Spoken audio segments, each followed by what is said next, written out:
नमस्कार दोस्तों, राम राम। ये केबीएस का पेपर है, ठीक है। अब इसको अपन क्यों पढ़ रहे हैं? इसको इस वजह से पढ़ रहे हैं क्योंकि जो ईएमआरएस है ना, ईएमआरएस की प्री में 60 क्वेश्चन आएंगे, ठीक है। 60 क्वेश्चन किसके? जैसे कि 30 क्वेश्चन मनोविज्ञान, 20 पेडागोजी है ना, 30-20 ये 50 पेडागोजी मनोविज्ञान के मिक्स में आएंगे। और जो 10 क्वेश्चन है वो एनईपी के आएंगे 2020 से संबंधित, ठीक है।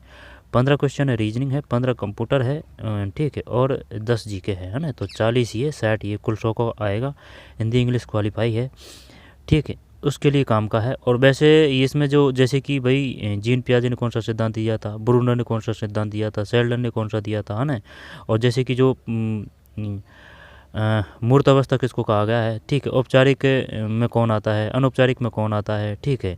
यहाँ पर शेष अवस्था कब से कब है, किशोर अवस्था कब से कब। अब ये इस प्रकार के जो क्वेश्चन है ये सभी के लिए काम के हैं, चाहे वो आरपीएससी से हो, आरएसएसएनसी में से संबंधित, यानी टीचिंग से संबंधित जितनी भी भर्ती है उन सभी के लिए काम का है, कहने का मतलब ये है।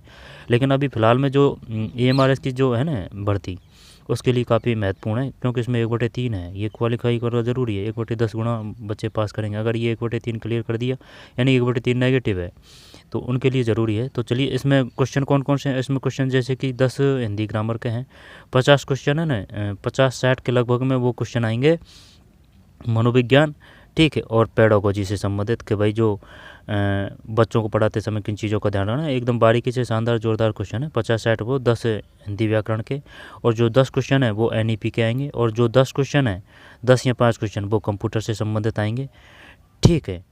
और 5 या 10 क्वेश्चन जीके से हैं। तो चलिए शुरू करते हैं।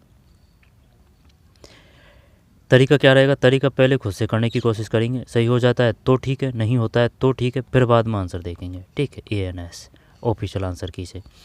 चलिए शुरू करते हैं। वैज्ञानिक आविष्कारों और बढ़ते हुए औद्योगिकरण के फलस्वरूप प्राणवायु सर्वाधिक दूषित और विषैली हो चली है। आराम से समझते हुए याद करते चलेंगे।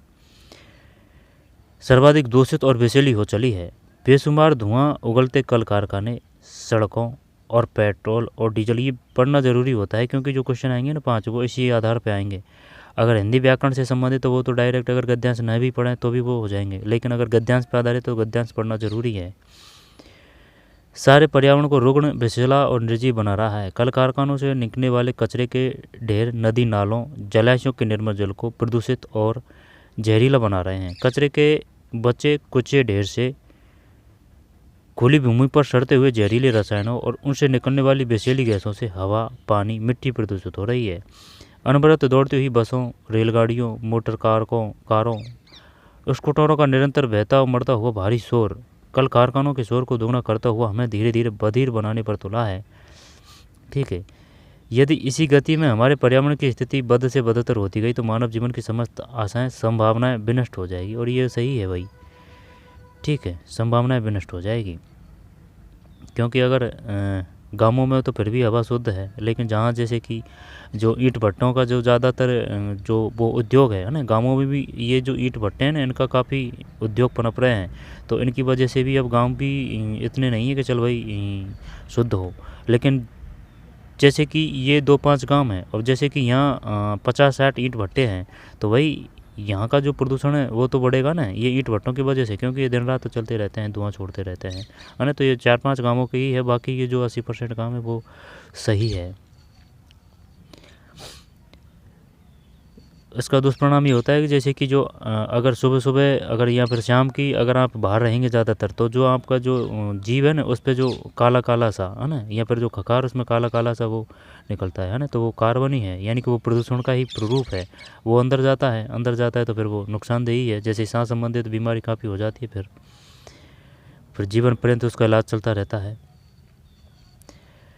ठीक है। तो इन सब से बचने का सबसे बेस्ट तरीका यह है शारीरिक मेहनत, ठीक है। शारीरिक मेहनत रहेगी तो फिर ये जो इस प्रकार के जो छोटे मोटे जो है ना, जैसे कि काला वो आ जाता है कार्बन, ठीक है, जैसे कि वो बाहर के प्रदूषण, तो ये इतने ज़्यादा जो फेफड़े वगैरह हैं उनको नहीं कर पाएंगे नुकसान।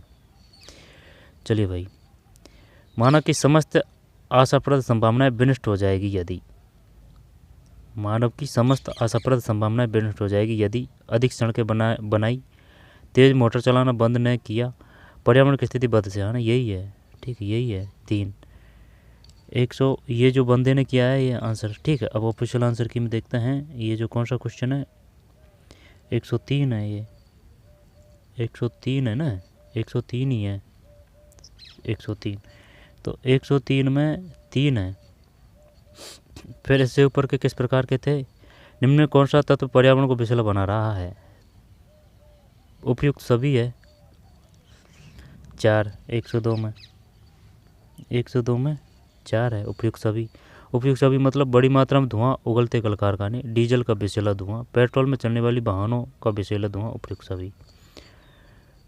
फिर वैज्ञानिक आविष्कारों और बढ़ते औद्योगिकरण से, तो फिर 101 में 3 है। पर्यावरण दूषित और विषैली हो गई है वैज्ञानिक आविष्कारों बढ़ते औद्योगिकरण से। प्राथमिक कक्षाओं हेतु आप किस प्रकार के मूल्यांकन का सुझाव नहीं देंगे? प्राथमिक कक्षाओं हेतु आप किस प्रकार के मूल्यांकन सुझाव नहीं देंगे? रचनात्मक, मौखिक, लिखित, संकलनात्मक। प्राथमिक कक्षाओं हेतु आप किस प्रकार के मूल्यांकन का सुझाव नहीं देंगे? प्राथमिक कक्षाओं हेतु आप किस प्रकार के मूल्यांकन का सुझाव नहीं देंगे?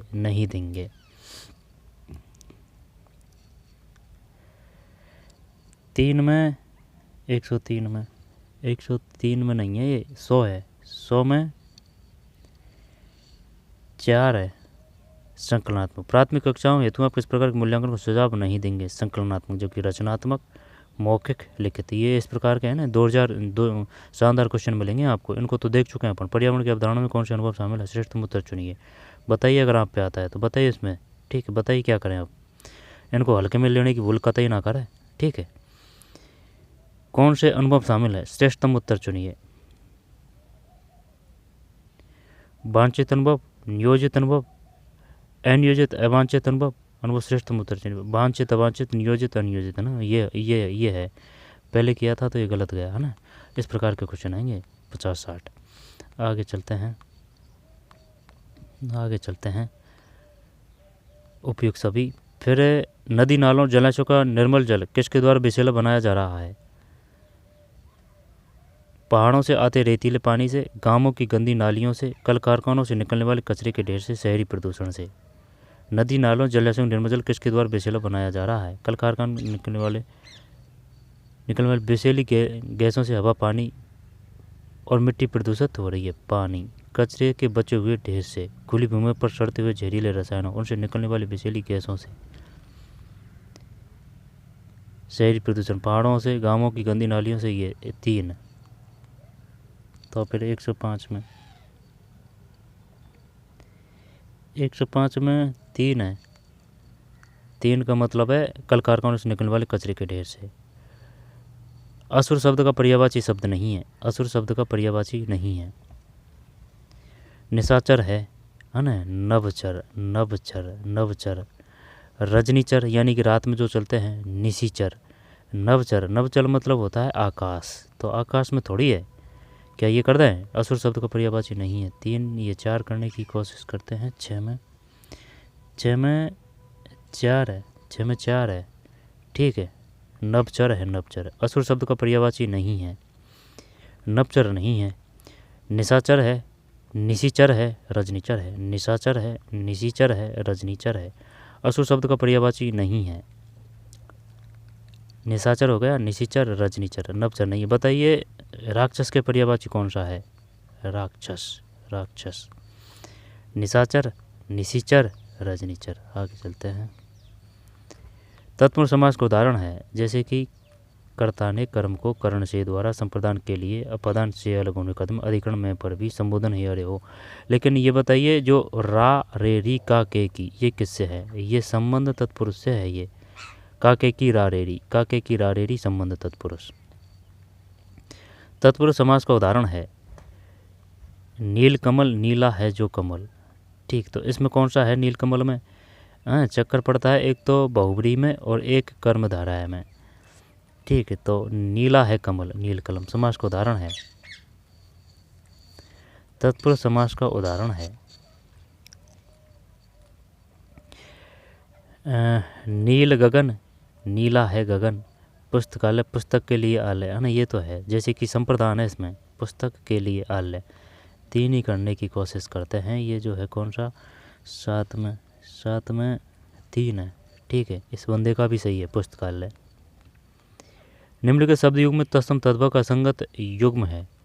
तत्सम तद्भव, तत्सम जो यानी कि जो संस्कृत से आया है, तद्भव यानी कि अपने जो लोकल के भाषा हैं, जैसे कि काड़ा, गोरा, ठीक है, कैड़ो, है ना, वो तद्भव है। राबड़ी, ठीक है, ठूंठ, इस प्रकार के जो शब्द हैं लोकल वो तद्भव है। लेकिन वे कभी कभी अगर दिमाग खराब करना चाहें ना तो ये जो तद्भव में भी वो उदाहरण इस प्रकार से देंगे जो लगेगा कि भाई वो तत्सम है ना, तो वो बढ़िया क्वालिटी के क्वेश्चन होते हैं। जो जेलर वगैरह है उसमें पूछा था उसने, ये बढ़िया तद्भव, तद्भव से भी इस प्रकार से लगा था कि भाई ये तत्सम का है, ठीक है। निम्नलिखित शब्दों में तत्सम तद्भव का असंगत युग्म है। असंगत, अमूल्य का, है ना, ये इधर तो पहले वाला तत्सम है, दूसरे वाला तद्भव है। अमूल्य का अमोल, कान, आधा, आम्र, आम्र नहीं है, उल्टा लिख दिया इसने ना, आम्र इधर आ जाएगा, आम इधर आ जाएगा, हाँ सही है, करते हैं इसमें। 8 में 4 है, 8 में 4 है ना। ये तो हिंदी व्याकरण के हैं, ये तो इतने ज़्यादा टफ है नहीं है ना, 10 क्वेश्चन ही है। लेकिन जो मनोविज्ञान के हैं ना वो तगड़े वाले क्वेश्चन है भाई, उनमें 10-12 क्वेश्चन तो नॉर्मल है, ठीक है, 10 या 15, बाकी के 20-25 एकदम लेवल वाले हैं। और ऐसे नहीं है जैसे कि पीआरटी का है ना, तो भाई जो पीजीटी का है तो उसका लेवल अलग हो, या फिर टीजीटी का उसका, इनका जो क्वेश्चन है ना, ये जो मनोविज्ञान शिक्षण विधि, इनका लेवल सेम सही है, ठीक है, कुछ ज़्यादा अंतर नहीं है। और ये प्री पेपर के लिए है, ये मेन के लिए तो हमको सब्जेक्ट ही पढ़नी पड़ेगी, ठीक है। जैसे कि जो सोशल साइंस से है तो उसको 9वीं 10वीं की किताब पढ़नी है, पीआरटी से है तो वो 6ठी से 8वीं तक की किताब पढ़नी मेन एग्जाम के लिए। और जो अगर पीजीटी से संबंधित है फर्स्ट ग्रेड से, तो वो जो सब्जेक्ट का है तो उसको 11वीं 12वीं किताब पढ़नी है, सिर्फ 11वीं 12वीं की एनसीईआरटी। 8 में 4 है, आगे चलते हैं। निम्नलिखित बहुलमार्थी शब्द युग्मों में असंगत है, बताइए क्या करें। निम्नलिखित बहुलमार्थी शब्द युग्मों में असंगत है। व्यष्टि का समष्टि, सुलभ का दुर्लभ, सम्मान का अपमान, तो ये हास भी हो रहा है, पतन भी हो रहा है ना। पतन का वो हो जाएगा कौन सा, उद्भव, है ना, पतन का उद्भव। और हास का अलग होगा, है ना, ये सिमिलरिटी है, ये नहीं है इसमें। तो 111 में 4 है। ये बंदा भी इंटेलिजेंट है ना, ऐसे नहीं है कि भाई खुद पे नहीं आ रहा है तो खुद को डिमोटिवेट करें, लेकिन ये आए हुए क्वेश्चन है, ठीक है, प्रैक्टिस करें, बार बार प्रैक्टिस करेंगे तो फिर आपके भी अच्छे क्वेश्चन नंबर बैठने लग जाएंगे। विशेषण से संज्ञा शब्दों में असंगत है। विशेषणों से संज्ञा शब्दों में असंगत है। मीठा का मिठास, खट्टा का खटास, लघु का लघुता, रस का रसीला, मार दिया भाई। विशेषण किसे कहते हैं, संज्ञा व सर्वनाम की जो विशेषता बताते हैं उन्हें विशेषण कहते हैं, या फिर उनके स्थान पर प्रयुक्त होने वाले शब्दों को विशेषण कहते हैं। मीठा, ये तो गलत ही जाएगा, ये पहले भी गलत हुआ था इस प्रकार क्वेश्चन। विशेषण से संज्ञा शब्दों में असंगत है। मीठा का मिठास, खट्टा का खटास, लघु का लघुता, रस का रसीला। अब शायद यही अलग दिख रहा है, क्योंकि देख, मीठा का मिठास कर दिया, खट्टा का खटास कर दिया, रस का रसीला कर दिया, लघु का लघुता। चल 3 ही करते हैं। क्या किया है इसने, इसमें 4 किया है। 10 में 4 है भाई, ये बार बार गलत हो रहा है इस प्रकार का क्वेश्चन, असंगत है। रस का रसीला,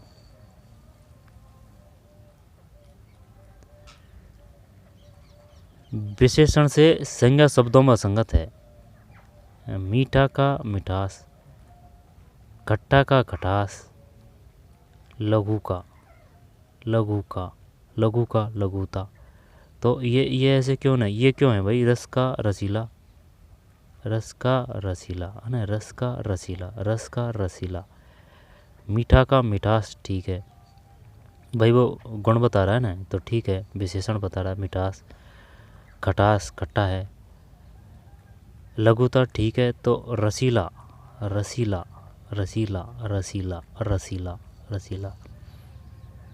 रसीला, यानी कि ये गुण क्यों, जैसे कि भाई जो आम का पेड़ है, जो आम का जो फल है वो काफ़ी रसीला है।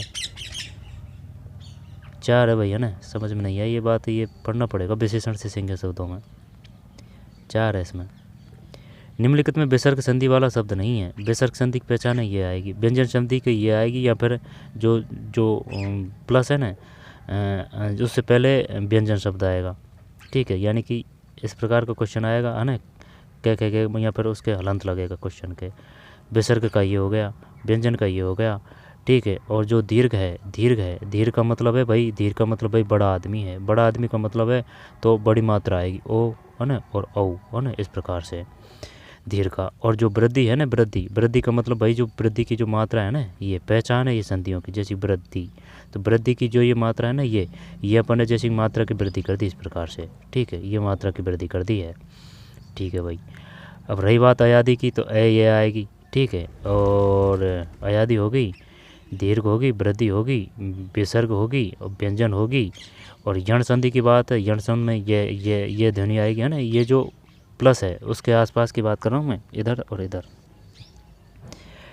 इसके बाद में और कौन सी रही, व्यंजन, दीर्घ, स्वर। स्वर में जैसे कि ए, आ, है ना, इस प्रकार के आएंगे स्वर में, ठीक है। दीर्घ। फिर रही बात गुण की, तो गुण है ना, जैसे कि गुण संधि है, गुण में अब जैसे ऊ की मात्रा है, गुण में ऊ की मात्रा है, तो अगर जैसे ये प्लस है ना, तो इससे पहले या तो ऊ की ध्वनि उत्पन्न होगी, ठीक है, या फिर ऊ की ध्वनि उत्पन्न होगी, या फिर ऊ आएगा, है ना, ये गुण संधि की ये पहचान है ना। 80% क्वेश्चन हो जाएंगे यहाँ से सही।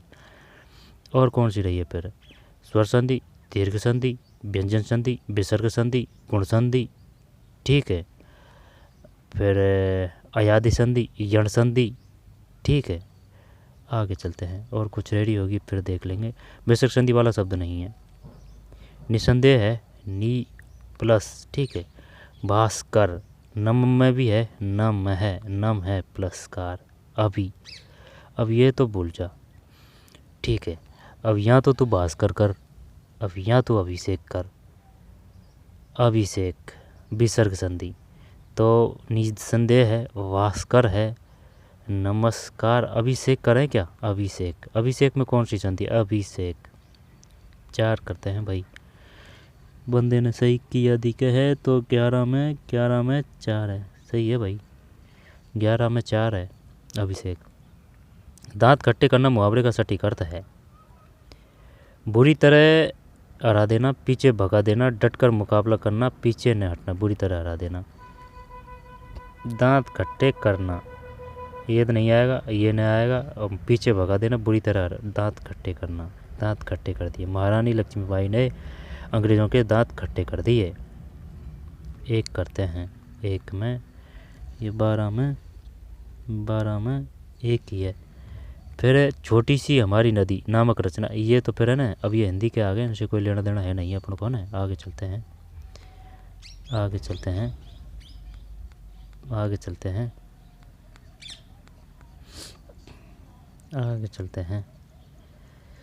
ठीक। जो अपने काम के हैं ना सब, अब ये हिंदी सब्जेक्ट है, उनसे तो क्या ही मतलब है।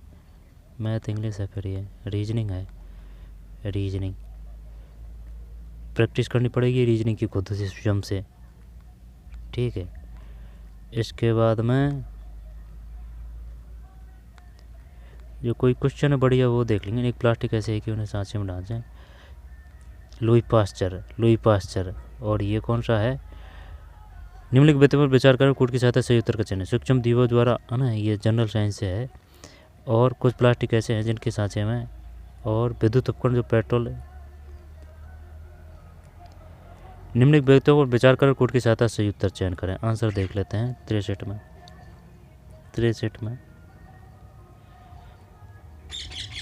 63 में 1 है, नहीं 63 में 4 है। एडी का मतलब ये हो जाएगा ए और डी। सूक्ष्म द्वारा संदूषित भोजन से खाद्य विषाक्त हो सकता है। जीवाणु की वृद्धि रोकने के लिए मांस तथा मछली को सूखे नमक से ढक देते हैं। सही उत्तर का चयन कर। सूक्ष्म द्वारा संदूषित भोजन से खाद्य विषाक्त हो सकता है, सही है। जीवाणु की वृद्धि रोकने के लिए मांस तथा मछली को सूखे नमक से ढक देते हैं। और अगला क्या था इसमें, पढ़ लेते हैं। जनरल साइंस नुकसान नहीं करेगा, 8-10 ही क्वेश्चन है। कुछ प्लास्टिक ऐसे हैं जिन्हें एक बार सांचे में डाल दिया जाता है तो उन्हें उष्मा देकर नर्म नहीं किया जाता। कुछ प्लास्टिक ऐसे प्लास्टिक कहलाते हैं thermosetting, thermoplastic, rayon plastic, nylon. ये एनसीईआरटी से है। 62 में 1, सब एनसीईआरटी से है इसमें। थर्मोसेटिंग प्लास्टिक,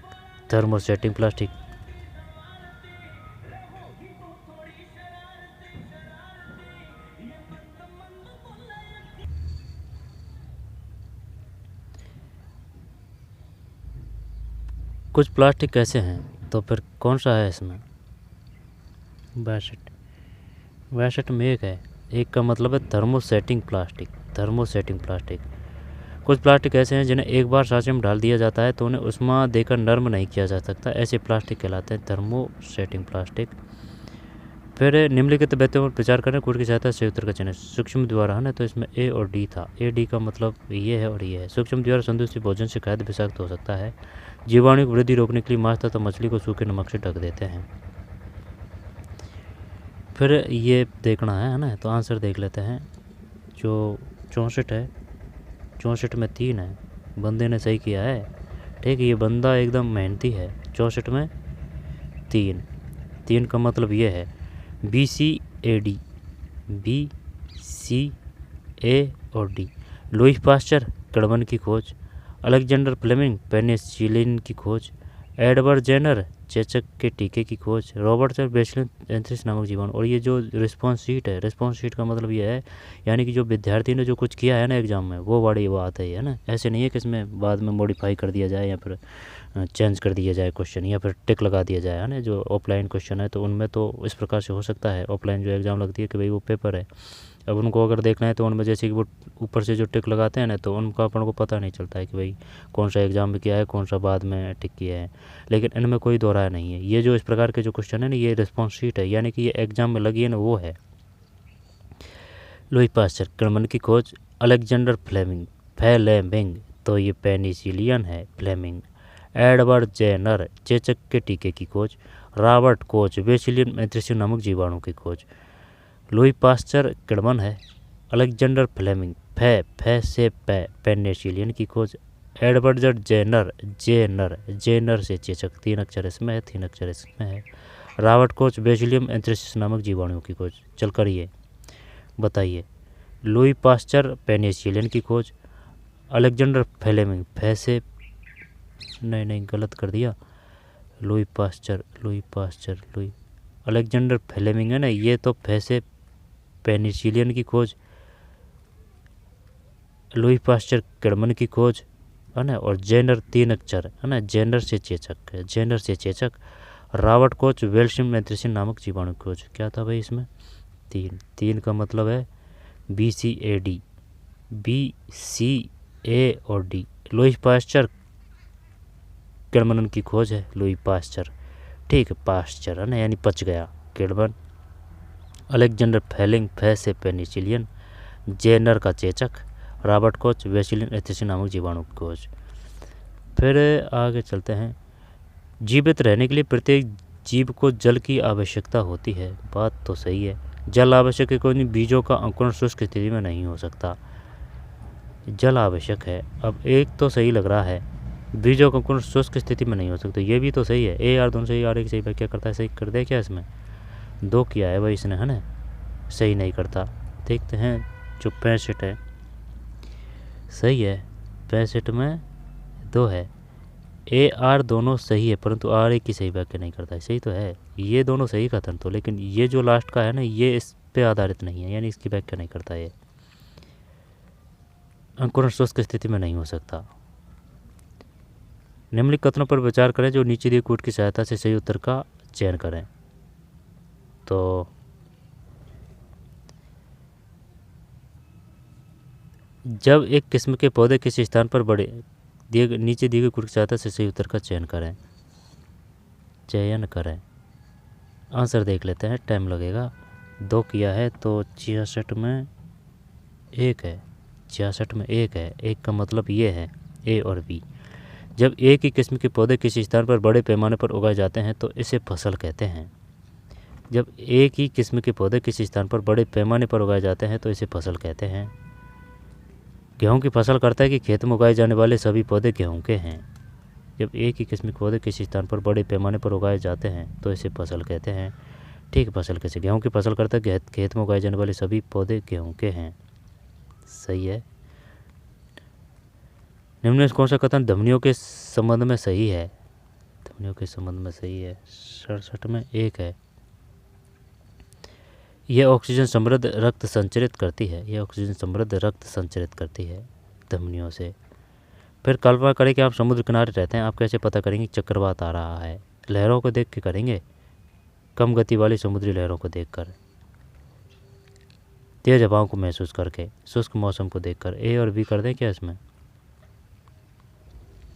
168 में 4 है, 4 का मतलब है ए, तेज हवाओं को महसूस करके। चक्रवात आ रहा है तेज हवाओं को महसूस करके, ठीक है। इसके बाद में ध्रुवीय भालू के शरीर पर बालों की एक मोटी परत होती है। ध्रुवीय भालू के बाल उन्हें कड़ाके की ठंड से बचाते हैं। 168 में नहीं, 169 4 एक गलत है, आर सही है। यानी ध्रुवीय भालू के बाल उन्हें कड़ाके की ठंड से बचाते हैं, ये सही है। ध्रुवीय भालू के शरीर पर बालों की एक मोटी परत होती है। एक ध्रुवीय भालू के शरीर पर बालों की एक मोटी परत होती है, ये गलत है। परत नहीं होती है ना, बाल होते हैं। ध्रुवीय भालू के बाल उन्हें कड़ाके की ठंड से बचाते हैं। मैं एक ऐसे राज्य से जंगल में रहती हूँ जहाँ अधिकांश परंतु कितनी ज़मीन खेती के लिए दी जाए उसके लिए नोट लिखाते हैं। मैं किस राज्य में रहती हूँ? 171 में 4 है, मिजोरम। मिजोरम की राजधानी आइजोल है। उत्तराखंड की राजधानी का नाम क्या है? सिक्किम की गंगटोक है। उत्तराखंड की देहरादून है, ठीक है। झारखंड की रांची है। छत्तीसगढ़ की रायपुर है। असम है, असम की दिसपुर है। मेघालय किसकी है? मेघालय किसकी है? मेघालय मेघालय मेघालय देख, आइजोल की मिजोरम है।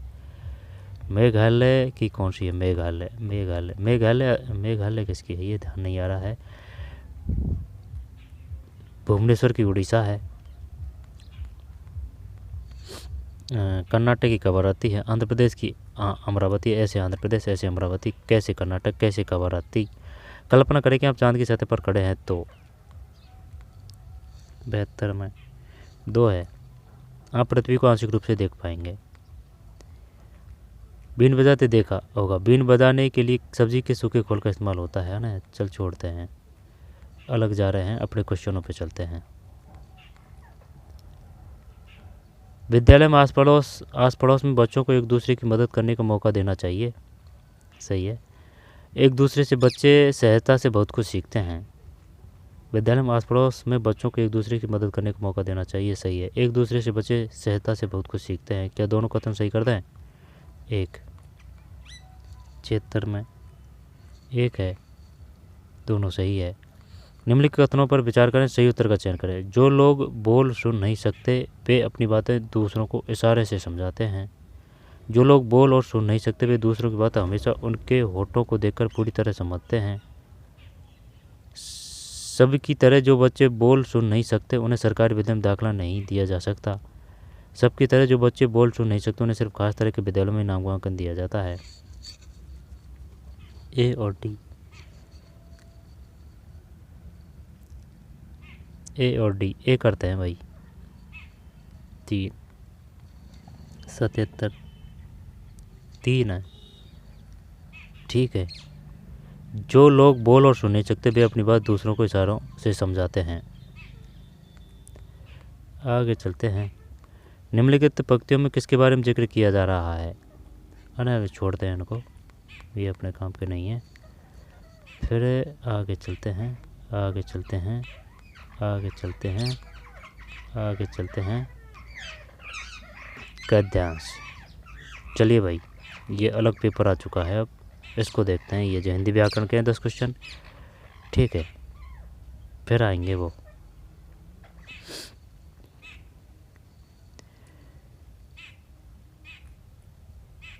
जो सच्चे हृदय से भारतीय कल्याण का व्रत ले सके तथा उसे ही जो अपना एकमात्र कर्तव्य समझे, ऐसे युवकों के साथ कार्य करते रहो। उन्हें जागृत करो, संगठित करो तथा उन्हें त्याग का मंत्र फूंक दो। उनमें भारतीय युवकों पर ही यह कार्य संपूर्ण रूप से निर्भर है। गद्यांश का मुख्य स्वरूप है जन जागरण का, भारत कल्याण का। भारतीय कल्याण का व्रत लें, है ना, भारत कल्याण का है।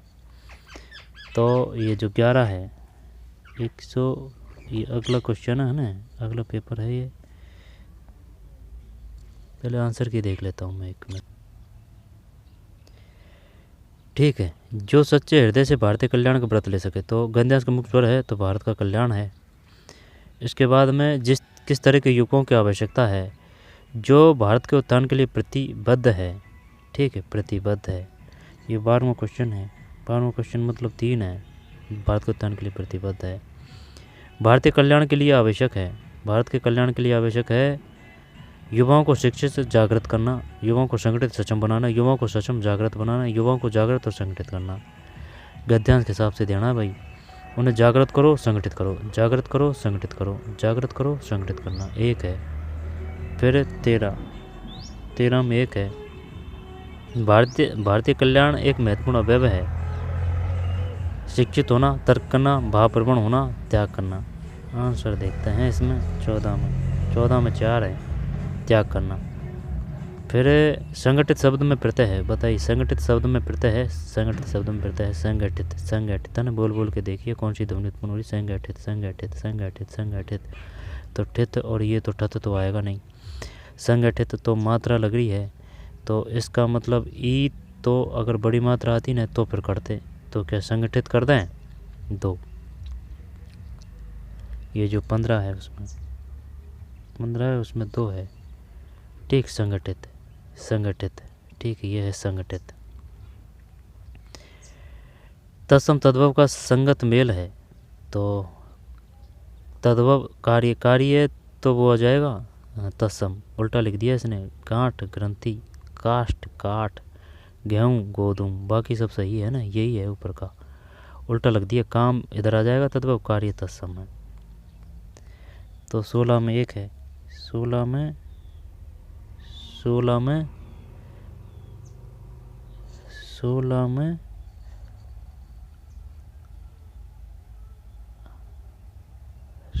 3 है भाई।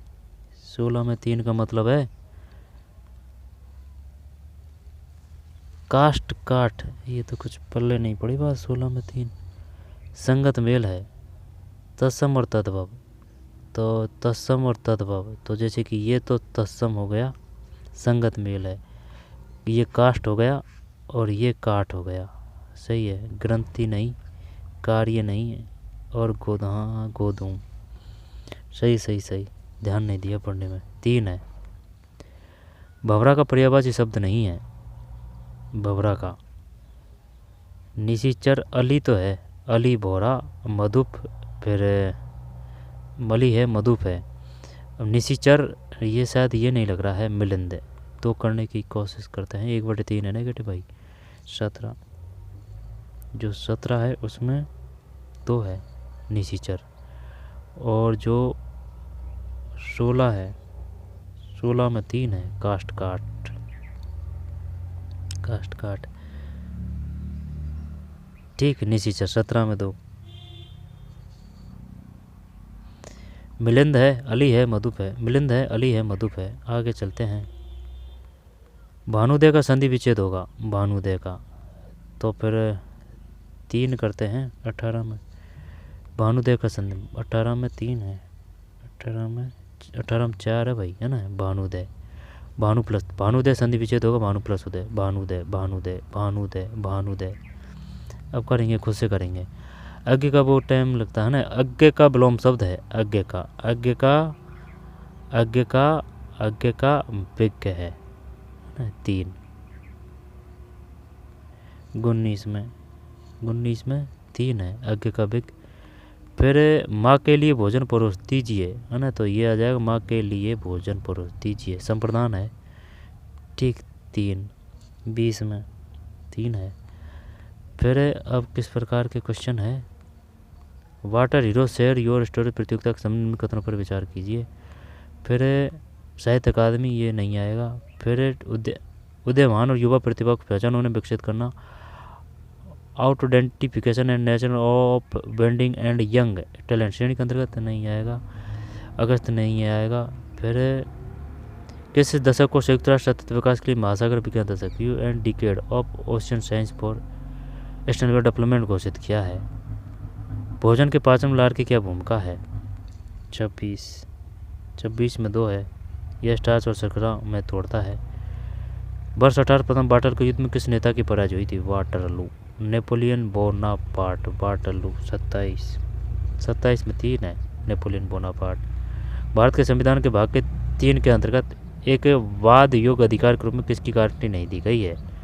जब है ना भाग 3 का मतलब है मूल अधिकार, भाग 4 का मतलब है नीति निर्देशक तत्व और मूल कर्तव्य, है ना 51 के, ये भाग 4, ये भाग 3 है मूल अधिकार। और भाग 9 ये उससे है, किससे? ग्राम पंचायतों से है भाग 9। और 9 के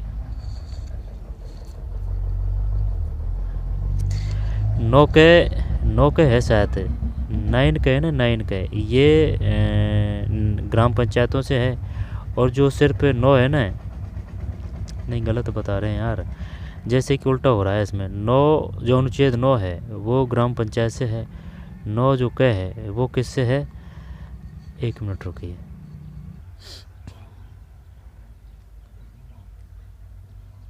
वो है भाग 9 है ना, भाग 9 है, अनुच्छेद नहीं है, भाग 9 है जो नगर पालिकाओं से है। और भाग 9 के है वो, ये भाग 9 है जो ग्राम पंचायतों से संबंधित है, भाग 9 ग्राम पंचायत से। और 9 के वो नगर पालिकाओं से है, ठीक है। भाग 9 ग्राम पंचायत, भाग 9 के नगर पालिकाओं से। खाद के संदर्भ में नीचे दिए गए विकल्पों की मदद से सही उत्तर का चयन कीजिए। खाद आंसर देख लेते हैं। 66, नहीं ये तो गलत पहुंच गया। 28 में 3 है। समान काम के लिए समान वेतन, भारतीय संविधान भाग 3 के अंतर्गत एक वाद योग्य अधिकार के रूप में किसकी गारंटी नहीं दी गई? दैहिक स्वतंत्रता का संरक्षण, समान काम के लिए समान वेतन, लोक नियोजन के मामलों में अवसर की समानता, एक ही अपराध के लिए 2 बार दंडित किए जाने का ना। 3 है इसमें, 28 में 3 गुण 30। फिर किस राज्य के परिवारों द्वारा स्वच्छ ईंधन का प्रयोग करने का प्रतिशत सर्वाधिक? राष्ट्रीय परिवार स्वास्थ्य सर्वेक्षण 1921 के अनुसार भारत के किस राज्य के परिवारों द्वारा स्वच्छ ईंधन का प्रयोग करने का प्रतिशत सर्वाधिक है? 29 में 1 है, तेलंगाना। बेबर पोंडू दहिया खेती किस प्रकार के? दहिया तो दहिया ये जो वो है स्लॉश एड बर्न, काटना और जलाना ना। जैसे कि बेबर ये स्थानांतरित किसी का ही नाम है, जैसे कि बेबर पोंडू दहिया, बेबर पोंडू दहिया। जब ये 30 है, 30 में 1, ठीक है। काटना जलाना खेती, स्लॉश एंड बर्न किसको कहा जाता है? स्थानांतरित किसी को कहा जाता है। रीजनिंग नहीं देखेंगे, आगे चलते हैं। फिर अब है मनोविज्ञान के हैं, ये कंप्यूटर के हैं। यहाँ से किधर से गया? यहाँ से कंप्यूटर के हैं। चलिए भाई, एक प्रयोक्ता की सहायता से कंप्यूटर से संप्रेषण करता है। एक प्रयोक्ता मतलब क्या है? A user communication which a computer with the help communicates. जब की सहायता में कंप्यूटर से संप्रेषण करता है, जब इसका हो जाएगा सॉफ्टवेयर इनपुट आउटपुट, इनपुट और आउटपुट है। तो फिर 36 में 4 है, इनपुट और आउटपुट डिवाइस। एक प्रयोक्ता की सहायता से कंप्यूटर से संप्रेषण करता है। Input output device. फिर रैम रैंडम एक्सेस मेमोरी है, रैंडम एक्सेस मेमोरी है ना, रैंडम एक्सेस मेमोरी रैम का। रोम का मतलब है रीड ओनली मेमोरी। 37 में 4 है, ठीक है। 37 में 4 है, रैंडम एक्सेस मेमोरी। 38, अपने पाठ्यक्रम की कुछ संकल्पनाओं को कुछ इमेज, ऑडियो, वीडियो की सहायता से स्पष्ट करने हेतु एक मल्टीमीडिया प्रस्तुति बनाने के लिए आप कौन से सॉफ्टवेयर को सर्वाधिक प्राथमिकता देंगे? अपने पाठ्यक्रम की कुछ संकल्पनाओं को कुछ इमेज, ऑडियो, वीडियो की सहायता से स्पष्ट करने हेतु एक मल्टीमीडिया प्रस्तुति बनाने के लिए आप कौन से सॉफ्टवेयर को सर्वाधिक प्राथमिकता देंगे? Microsoft Team, Microsoft PowerPoint, Microsoft Edge, Microsoft Excel. 4 करते हैं। 38 में 4 है, माइक्रोसॉफ्ट पावर पॉइंट, ठीक है। पावर से पावर। एक कंप्यूटर प्रोग्राम जो नेटवर्क या इंटरनेट पर स्वयं की अनुकृति तैयार करता है क्या कहलाता है? स्वयं की अनुकृति तैयार करता है, क्या कर, एक कंप्यूटर प्रोग्राम नेटवर्क एंटीना पर स्वयं की अनुकृति तैयार करता है, क्या कहलाता है? Antivirus, warms, spam, Trojan. Trojan करते हैं, ट्रोजन हॉर्स। ये 39 है, 2 है, 2 है, ठीक है। 39 में वार्म्स है, गलत गया भाई, वार्म्स। एक कंप्यूटर प्रोग्राम जो नेटवर्क या इंटरनेट पर स्वयं की अनुकृति तैयार करता है, क्या कहलाता है? वार्म्स। स्पैम क्या है? एंटीवायरस क्या है? ट्रोजन हॉर्सेज क्या है? वार्म्स। जब एक शहर अंदर स्थित एक स्कूल सोसाइटी की 2 या उससे अधिक शाखाओं की कुछ डाटा और जानकारी साझा करने के लिए ऑप्टिकल फाइबर की सहायता से अंदर स्थित फाइबर सहायता से आपस में जोड़ा जाता है तो किस प्रकार का नेटवर्क बनता है? किससे जुड़ा रहा है वो? ऑप्टिकल फाइबर से। तो फिर जब एक शहर अंदर स्थित एक स्कूल सोसाइटी की, एक शहर अंदर स्थित एक स्कूल सोसाइटी की 2 या उससे अधिक शाखाओं की man area network, wild area network और पैन एरिया नेटवर्क, लैन लोकल एरिया नेटवर्क, 2 करें क्या इसमें? 40 में 3 है, 40 में 3 है। मैन है, MAN, मैन। जब एक शहर अंदर स्थित स्कूल सोसाइटी की 2 या अधिक शाखाओं की कुछ डाटा और जानकारी साझा करने के लिए ऑप्टिकल फाइबर सहायता से आपस में जुड़ जाता है तो इसका नेटवर्क क्या है? ये है भाई साहब लैन। लैन नहीं है, मैन है इसमें, मैन। यानी कि 40 में 3 है, 40 में 3 का मतलब ये है मैन, मैन एरिया नेटवर्क। बालक के अधिगम में निम्नलिखित किसकी प्रमुख भूमिका होती है? बताइए भाई, अब लगाइए दिमाग। ठीक है, बालक के अधिगम में निम्नलिखित में किसकी प्रमुख भूमिका होती है? बुद्धि की, विकास, परिपक्वता, संवेग। बालक के अधिगम में निम्नलिखित किसकी प्रमुख भूमिका होती है? तो फिर which of one of following plays a major role in learning of the child? क्या करें भाई इसमें? संवेग तो आएगा नहीं, तो फिर अधिगम में निम्नलिखित किसकी प्रमुख भूमिका? संवेग, परिपक्वता, विकास, बुद्धि। Emotion, maturation, development, growth. Major role in learning of the child, development करते हैं, 41 में। 41 में परिपक्वता है भाई, 41 में 3 है। बालक के अधिगम में किसकी प्रमुख भूमिका होती है? परिपक्वता, बालक के अधिगम में, लर्निंग में। ये कुछ समझ में नहीं आ रही है बात। 41 में 3 ही है। अंडरस्टैंडिंग द लर्नर के क्वेश्चन आ रहे हैं जब 41 में 3 ही है, 41 में 3 ही है। परिपक्वता को क्या बोलेंगे? मैच्योरेशन। बालक के अधिगम में किसकी प्रमुख भूमिका होती है? परिपक्वता, विकास की, बुद्धि की, संवेग की। अब होने को तो ये सब सही है लेकिन सबसे बेस्ट ये है परिपक्वता, परिपक्वता, परिपक्वता, परिपक्वता। सामान्यतः बालक में संज्ञानात्मक विकास निम्नलिखित किस व्यय वर्ग में होता है? सामान्यतः बालक में संज्ञानात्मक विकास निम्नलिखित किस व्यय वर्ग में होता है? संज्ञानात्मक विकास निम्नलिखित किस व्यय वर्ग में होता है? तो संज्ञानात्मक सिद्धांत किसका था? जीन पियाजे का था।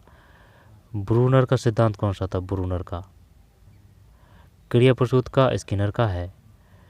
सामाजिक का सामाजिक से वाइगोस्की है, वाइगोस्की। वाटसन व्यवहारवादी है, वैसे वे। फिर वाटसन हो गया, वाटसन व्यवहारवादी है। इसके बाद में थांडाई का प्रयास व त्रुटि का है, ठीक है। और जो इसके फोल्डिंग की बात करते हैं वो वाइगोस्की करते हैं, इसको फोल्डिंग को पहाड़ बोलते हैं, है ना। फिर नैतिकता का कोहलर का है, नैतिकता का सिद्धांत कोहलर का है, तो नैतिकता का है उसको ही शास्त्रीय अनुबंध का सिद्धांत ये भी कोहलर का है। तो क्या ये शास्त्रीय का जेरोम ब्रूनर तो नहीं है, कन्फर्म नहीं है ना, लेकिन नैतिकता का जो कोहलर का पक्का है। तो नैतिकता का सिद्धांत है क्या, इसको ही शास्त्रीय अनुबंध का सिद्धांत कहा जाता है, शास्त्रीय अनुबंध। शास्त्रीय का कन्फर्म नहीं है ना। फिर 0 से 2 शेष अवस्था, 0 से 2 ठीक पूर्व शेष अवस्था है, ठीक है। फिर 2 से 6 कौन सी आ जाएगी, पूर्व वाली अवस्था, ये शेष अवस्था है ना, इसको भी इसमें बांटा गया है। तो 0 से 2 शेष अवस्था है, इसको भी 2 भागों में है। बाल्य अवस्था है ये, है ना, पूर्व बाल्य अवस्था है शायद, पूर्व अवस्था। किशोर अवस्था 13 से 21 है। औसत बुद्धि है वो होती है 90 से 110, 90 से 110 होती है। बुद्धि लब्धि का सूत्र है MA/CA/100, MA/CA/100। वैसे संज्ञानात्मक जो पियाजे के अनुसार है वो किशोर अवस्था 12 से 18 है। निम्न किस व्यय वर्ग में होता है, 12 से 18 ही करते हैं। वैसे इसने 15 से 20 भी दे रखा है, तो करते हैं 42 में।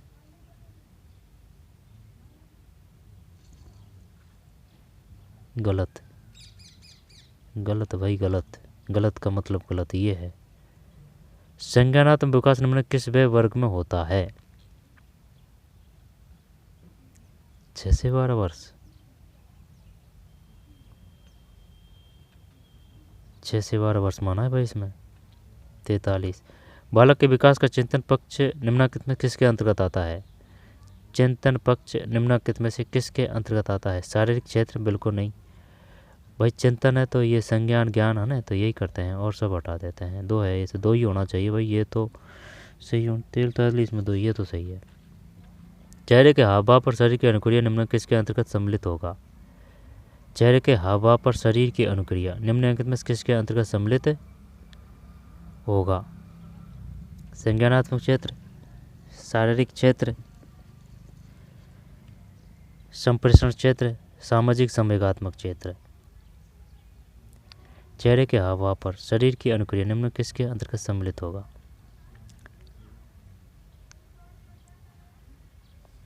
चेहरे के हाव भाव पर शरीर की अनुक्रिया निम्न किसके अंतर्गत सम्मिलित होगा।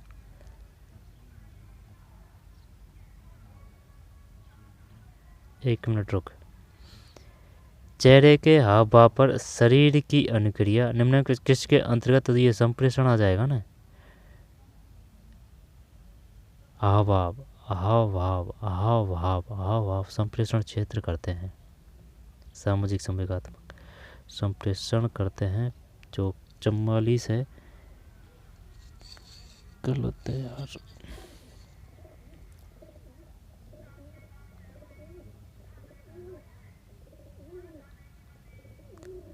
सामाजिक, हाँ ये तो सही था, ये तो ज़्यादा ये ओवर कॉन्फिडेंस में आ गए। सामाजिक संभाव्यात्मक क्षेत्र, अब गलत नहीं करेंगे भाई।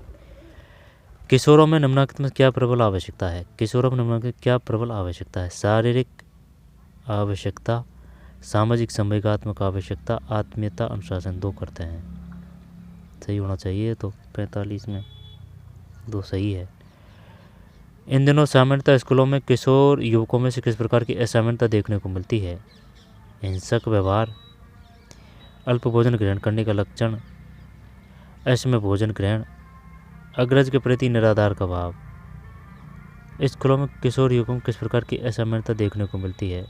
तो असमय भोजन ग्रहण, अल्प भोजन ग्रहण करने का लक्ष्य, हिंसक व्यवहार है ना, जब ये सबसे ज़्यादा सीरियस मुद्दा है अग्रज के प्रति यानी बड़ों के प्रति निराधार का भाव।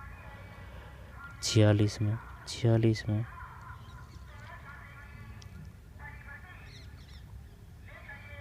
हिंसक व्यवहार, हाँ ये उससे भी खतरनाक है हिंसक व्यवहार। अच्छा, हिंसक व्यवहार, हिंसक व्यवहार, हिंसक व्यवहार, हिंसक व्यवहार, हिंसक व्यवहार। किशोरावस्था की समस्याओं के निवारण हेतु विद्यालय को क्या करना चाहिए। किशोरावस्था की समस्याओं के निवारण हेतु विद्यालय को क्या करना चाहिए। खेलकूद कार्यक्रमों निरंतर आयोजन, किशोरों की बात को ध्यान से सुनना, उन्हें उत्तरदायित्व सौंपना, विद्यालय में नियमित तौर पर व्यावसायिक परामर्श की व्यवस्था करना। 4 करते हैं। 47 47 47 4, ये तो सही है भाई। विद्यालय में नियमित तौर पर व्यावसायिक परामर्श की व्यवस्था करना, 1/3 है। अब नेगेटिव, बालकों को शिक्षित करने में परिवार की क्या भूमिका होती है? मूल्यों की शिक्षा प्रदान करना, संतुलित आहार सुनिश्चित करना, पर्याप्त संख्या में पुस्तकें खरीदना, विद्यालय में उपस्थिति सुनिश्चित करना। 48 एक सही है। निम्नलिखित में क्या बालकों के लिए विस्तारित शिक्षा का उत्तम उदाहरण हो सकता है? बालकों के लिए विस्तारित शिक्षा का उत्तम उदाहरण हो सकता है? गृह पर लेखन कार्य पूरा करना। निम्नलिखित में क्या बालकों के लिए विस्तारित शिक्षा का उत्तम उदाहरण हो सकता है? गृह पर लेखन कार्य पूरा करना, गृह पर पैरा से गठन कार्य पूरा करना। जीवन में क्या ही करा इसमें? निम्नलिखित में क्या बालकों के लिए विस्तारित शिक्षा का उत्तम उदाहरण हो सकता है? बालकों के लिए विस्तारित शिक्षा का उत्तम उदाहरण हो सकता है? जीवन में आने वाली परिस्थितियों के संबंध में अध्यापक द्वारा सौंपा गया गृह कार्य, परियोजना कार्य। निम्नलिखित में क्या बालकों के लिए विस्तारित शिक्षा का उत्तम उदाहरण हो सकता है? बालकों के लिए विस्तारित शिक्षा का उत्तम उदाहरण हो सकता है? ये नहीं है, ये नहीं है, ये नहीं है। जीवन में आने वाली परिस्थितियों के संबंध में अध्यापक द्वारा सौंपा गया गृह कार्य, यही बेस्ट है। 3 49 में 3 सही है। फिर निम्नलिखित में किसे गृह और विद्यालय के मध्य सेतु का, ये तो वो है ना, घर के और विद्यालय के मध्य, तो विद्यार्थी थोड़ी है इसमें। गृह और विद्यालय के मध्य सेतु का कार्य करना चाहिए, घर और विद्यालय। तो फिर घर और विद्यालय, समुदाय, तो क्या माता पिता करें? घर तो नहीं है ना। घर और विद्यालय, अगर विद्यार्थी होता है ना तो वो विद्यार्थी आता है इसमें, है ना, बीच में जोड़ने का कार्य करना चाहिए।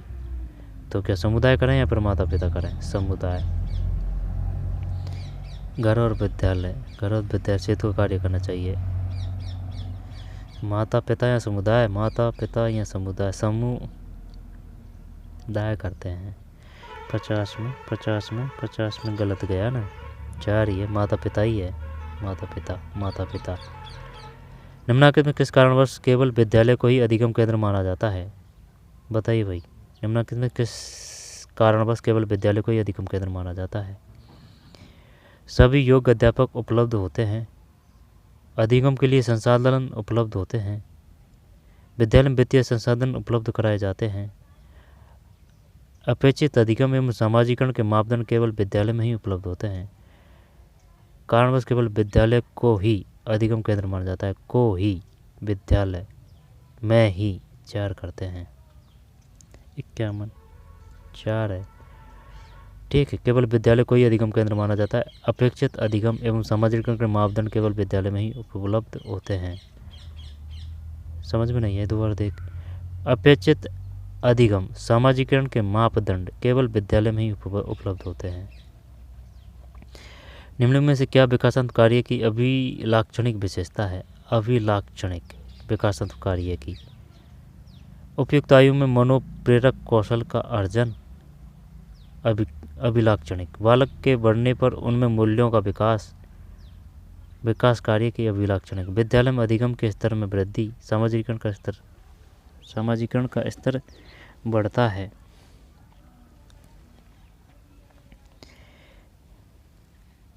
Acquiring psychomotor skill and approach age. विकासात्मक कार्य अभिलक्षणात्मक को क्या बोलेंगे? Characteristic feature of a development task. तो कौशल अर्जन ये तो नहीं आएगा। बालक के बढ़ने पर उनमें मूल्यों का विकास, यही आना चाहिए। विद्यालय में अधिगम के स्तर में वृद्धि, सामाजिकरण का स्तर बढ़ता है। 2 करते हैं भाई, है ना, 2 करते हैं।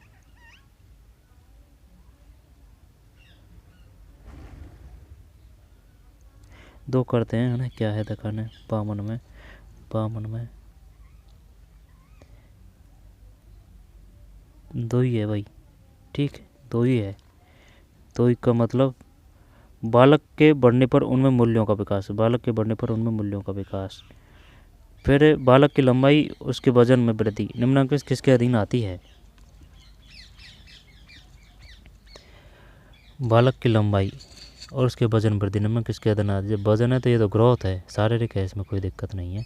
53 में एक, ठीक है, शारीरिक वृद्धि, ये ग्रोथ हो जाएगा, फिजिकल ग्रोथ। फिर विद्यालय के कार्यक्रमों में सामाजिक कार्यकर्ताओं और माता पिता की नियमित सहभागिता को अक्सर क्या कहा जाता है? विद्यालय के कार्यक्रमों में सामाजिक कार्यकर्ताओं और माता पिता की नियमित सहभागिता को अक्सर क्या कहा जाता है? विद्यालय के कार्यक्रमों में सामाजिक कार्यकर्ताओं और माता पिता की नियमित सहभागिता को अक्सर क्या कहा जाता है?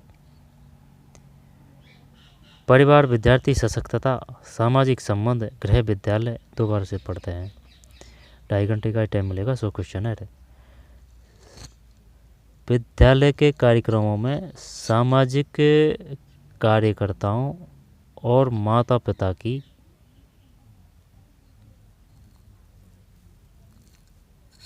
विद्यालय के कार्यक्रमों में सामाजिक कार्यकर्ताओं और माता पिता की नियमित सहभागिता को अक्सर क्या कहा जाता है? विद्यालय कार्यक्रम सामाजिक कार्यकर्ताओं माता पिता की नियमित सहभागिता को अक्सर क्या कहा जाता है? परिवार, विद्यार्थी सशक्तता, सामाजिक संबंध, गृह विद्यालय, सातत्य। परिवार, अध्यापक, सहतकता। फैमिली टीचर कम्युनिटी, ये बेस्ट लग रहा है। Home school community, home school continuity है ये। Social connection, family student connectivity, है ना, 1 कर या फिर 4 कर। सामाजिक कार्यकर्ताओं और माता पिता की, जब वही ये सामाजिक कार्यकर्ता भी ला रहा है इसमें, और माता पिता की नियमित सहभागिता को किसमें? विद्यालय के कार्यक्रमों में। तो परिवार, अध्यापक तो नहीं आएगा, ठीक है।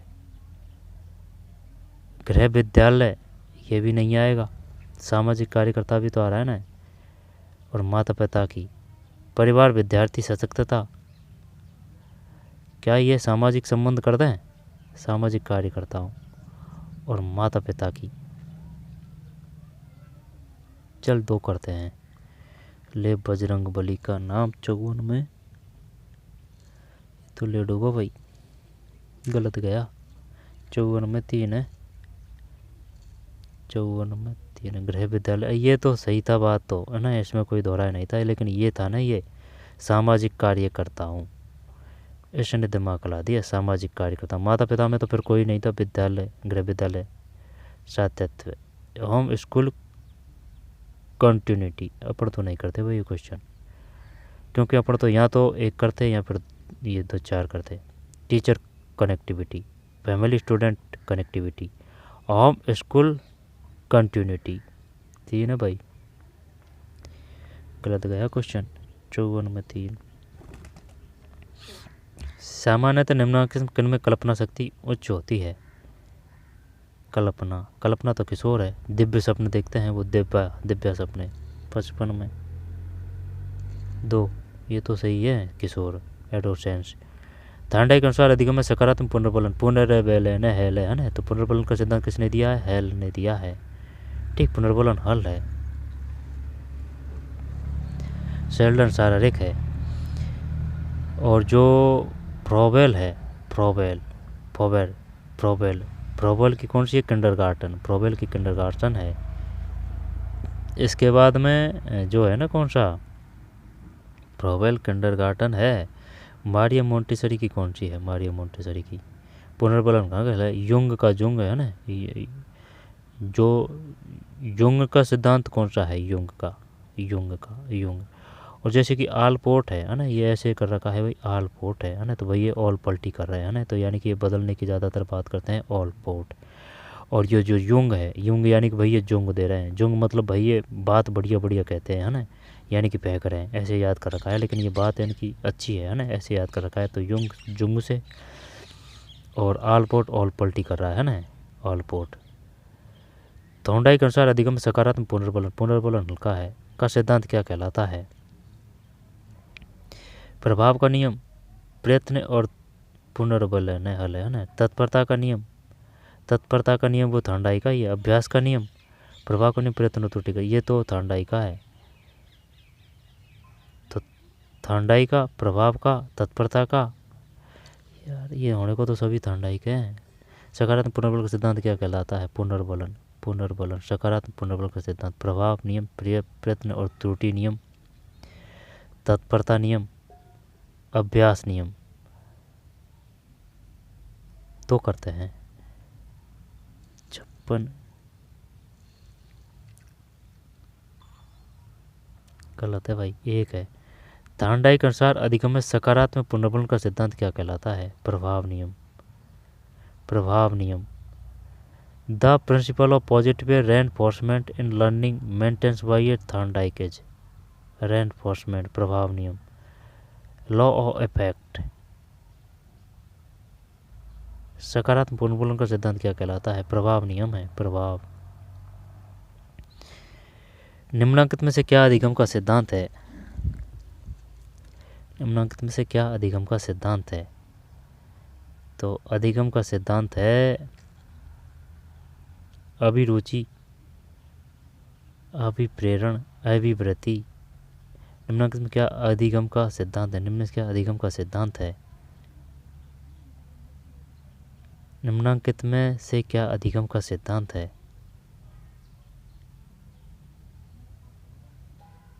अभिरुचि, अभिप्रेरण, अभिवृत्ति, लर्निंग।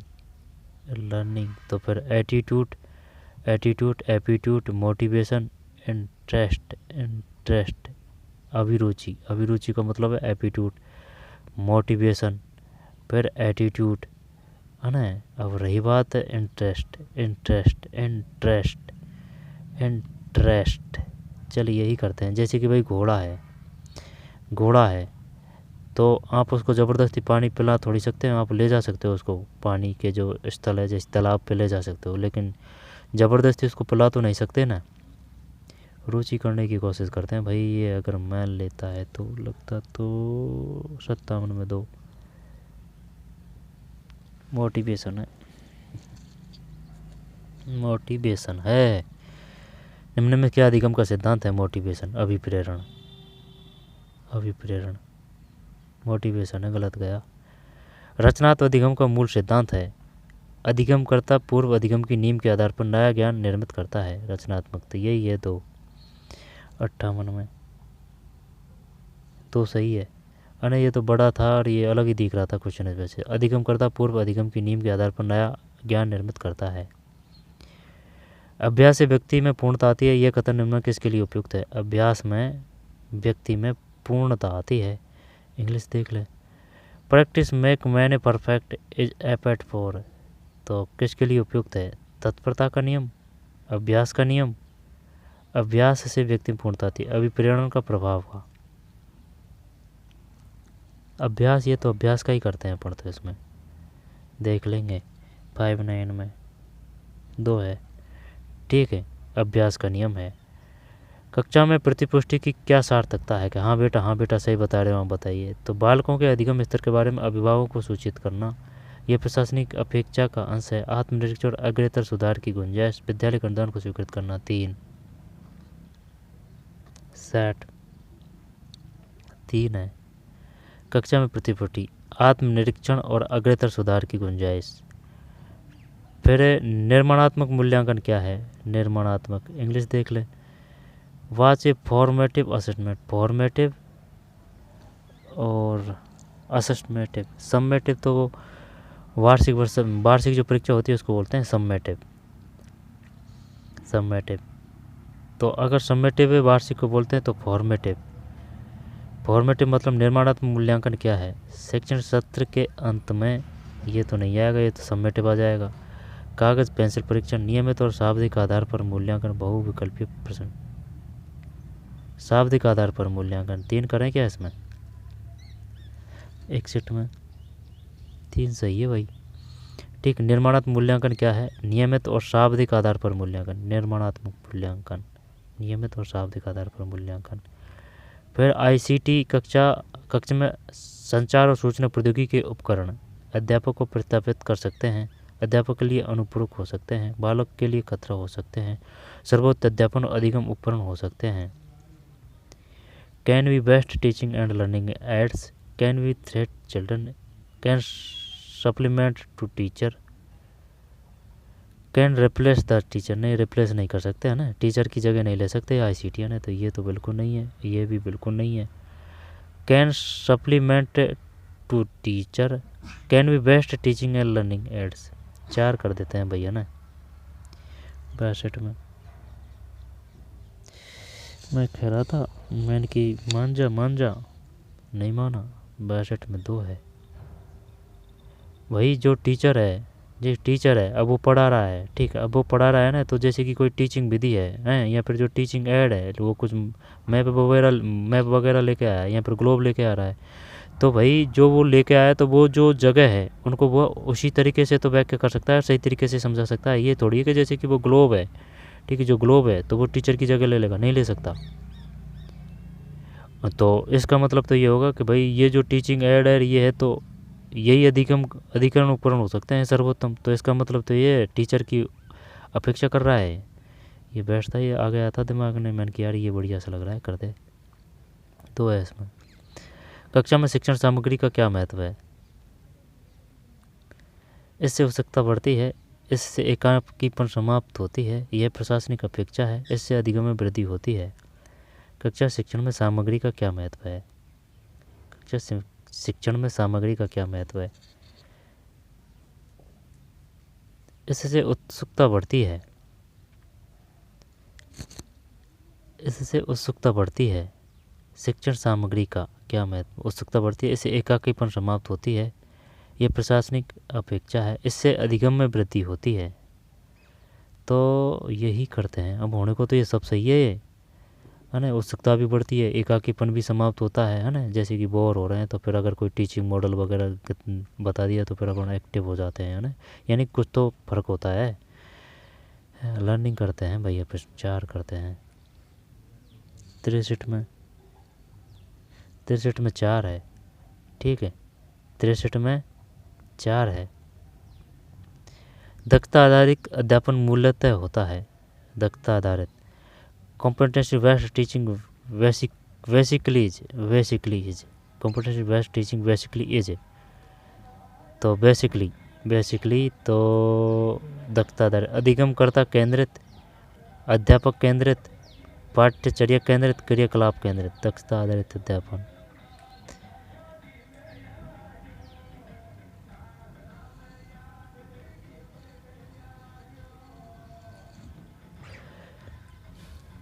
दक्षता आधारित अध्यापन, activity centres, curriculum centre, teacher centre, computer based teaching basically is competency based teaching, learner centre. एक करते हैं भाई, अधिगमकर्ता केंद्रित। 64 में सही है, ठीक है, अधिगमकर्ता केंद्रित। बेसिकली की बात कर रहा है वो। कक्षा में पाठ्यक्रम क्यों महत्वपूर्ण है? यह अध्यापकों और विद्यार्थियों के लिए आसान होता है, यह प्रशासनिक अपेक्षा है। कक्षा में प्रभावी ढंग से सहव्यवहार के निष्पादन हेतु इससे किसी विषय विशेष में अपेक्षित प्रतिफल प्राप्त करने की गुंजाइश और निर्देश प्राप्त होता है। कक्षा में पाठ्यक्रम क्यों महत्वपूर्ण है? इससे किसी विषय विशेष में अपेक्षित प्रतिफल प्राप्त करने की गुंजाइश और निर्देश प्राप्त होता है। यही करते हैं सिलेबस। 4 65 में 4 है। फिर शिक्षा के क्षेत्र में विद्यार्थी के बहिरंग कार्यकलाप की क्या भूमिका है? बहिरंग, शिक्षा के क्षेत्र में विद्यार्थी के बहिरंग कार्यकलाप की क्या? बहिरंग मतलब what is the role of student outdoor activities in education. Outdoor activities, इससे मनोरंजन को बढ़ावा मिलता है, इससे सामाजिक कौशल को बढ़ावा मिलता है, इसके फलस्वरूप आत्मविश्वास बढ़ता है, इससे बेहतर अधिगम प्राप्त होता है। तो सामाजिक कौशल को बढ़ावा मिलता है, आउटडोर, ये हटा दे, है ना। मनोरंजन को बढ़ावा मिलता है, ये हटा दे। फिर विद्यार्थी के हिसाब से बताना है ना। तो सामाजिक कौशल को बढ़ावा मिलता है, अगर बाहर जाके अगर बच्चा अध्ययन करेगा, या फिर कोई चीज़ है, दुर्ग है, अभ्यारण्य है, ठीक है, या फिर अस्पताल है, उसका अगर घूमने जा रहे हैं वो, इससे बेहतर अधिगम प्राप्त होता है। चल 4 या 2 है, 4 करते हैं। 66 में 2 है। इससे सामाजिक कौशल को बढ़ावा मिलता है। अच्छा, गलत गया। निम्नलिखित में से किससे अधिगम बुरी तरह प्रभावित हो सकता है?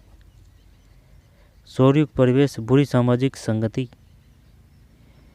छोटे कक्षा का गैर आरामदेह फर्नीचर। ये है तो बुरी सामाजिक संगति। 67 तो है 68। अध्यापक विद्यार्थी संबंध की प्रकृति कैसी होनी चाहिए? अध्यापक विद्यार्थी संबंध की प्रकृति कैसी होनी चाहिए? अत्यधिक घनिष्ठता, वांछनीय सामाजिक व्यवहार, सहयोगात्मक और भय रहित। अध्यापक विद्यार्थी संबंध की प्रकृति कैसी होनी चाहिए? अध्यापक विद्यार्थी संबंध की प्रकृति अत्यधिक वांछनीय सामाजिक व्यवहार। सामाजिक को क्या ही मतलब है? सहयोगात्मक और भय रहित। ये करते हैं 3। सपोर्टिव एंड नॉन थर्टेनिंग, है ना, सहयोगात्मक और भय रहित। 3 करते हैं भाई। 68 में 3 सही है। फिर संज्ञानात्मक अधिगम में अधिगमकर्ता की क्या भूमिका है? संज्ञानात्मक में, संज्ञानात्मक यानी ज्ञान यानी बुद्धि यानी दिमाग, तो फिर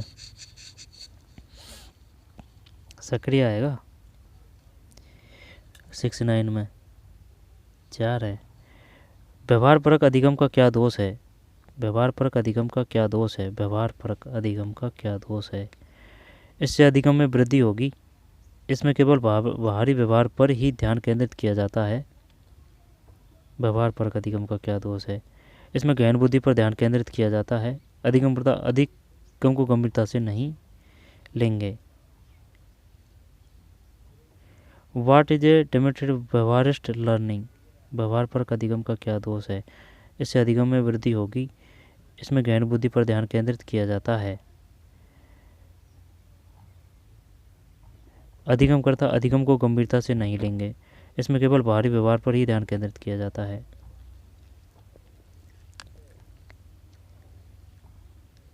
क्या दोष है? इसमें गहन बुद्धि पर ध्यान केंद्रित नहीं है, वही पता।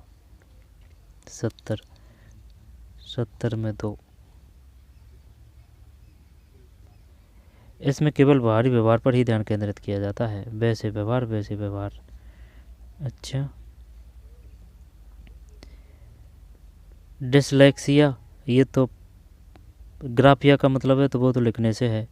डिसलेक्सिया है तो वो पढ़ने की अक्षमता है या बोलने की अक्षमता है? ग्राफिया लिखने से, डिसकैलकुलिया गणित से है। डिसलेक्सिया अलग जगह गाना चला, तो पर बोलने की या फिर पढ़ने की? अलेक्सा पढ़ने की या बोलने की? डिसलेक्सिया पढ़ने की करते हैं।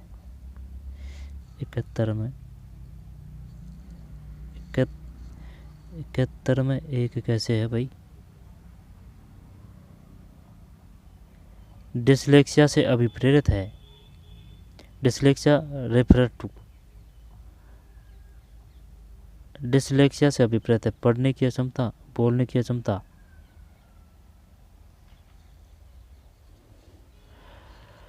अधिगम में असमर्थ होना। अच्छा, पढ़ने की अक्षमता, बोलने की अक्षमता। डिसकैलकुलिया गणित से, डिस्ग्राफिया लिखने से, डिसलेक्सिया पढ़ने से है भाई। तो इसने ये कहा है, इसमें आंसर की में ये है अधिगम में असमर्थ होना। 71 में 1 है। 72, जिस दशा में बालक संख्याओं की भलीभांति पहचान नहीं कर पाता वह दशा कहलाती है। पहचान संख्याओं की ग्राफिया लिखने से है, डिसकैलकुलिया गणित से है, डिसलेक्सिया बोलने से है, पहचान नहीं कर पाता। प्रे करते हैं, देखते हैं क्या है इसमें। 72 में